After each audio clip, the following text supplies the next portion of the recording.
ഞാനിവിടെ വന്നപ്പോൾ സൂക്ഷ്മമായിട്ടൊക്കെ നോക്കി. പൊതുവിൽ സംഘാടകർ അക്കാര്യങ്ങളെല്ലാം ശ്രദ്ധിച്ചിട്ടുണ്ട് എങ്കിലും ഒരു സൂക്ഷ്മതക്കുറവ് ശ്രദ്ധയിൽപ്പെട്ടിട്ടുണ്ട്. നിശേഷം പ്ലാസ്റ്റിക്കിനെ ഒഴിവാക്കുന്നതിനൊരു സൂക്ഷ്മതക്കുറവ് ഉണ്ടായിട്ടുണ്ട്. അത് സംഘാടകരുടെ ശ്രദ്ധയിൽപ്പെടുത്തിയിട്ടുണ്ട്. 2 പ്ലാസ്റ്റിക് കുപ്പി ഉണ്ടായിരുന്നു.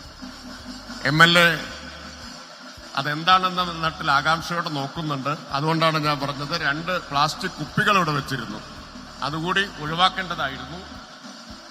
അപ്പൊ മാലിന്യമുക്ത നവകേരളം എന്ന് പറയുമ്പോൾ പ്ലാസ്റ്റിക് പൂർണ്ണമായിട്ട് നമുക്ക് ഒഴിവാക്കണം.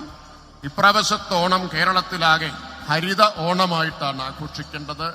ഹരിത ഓണത്തിന്റെ മികച്ച മാതൃക ഇവിടെ നിന്ന് തന്നെ നമുക്ക് സൃഷ്ടിക്കാം.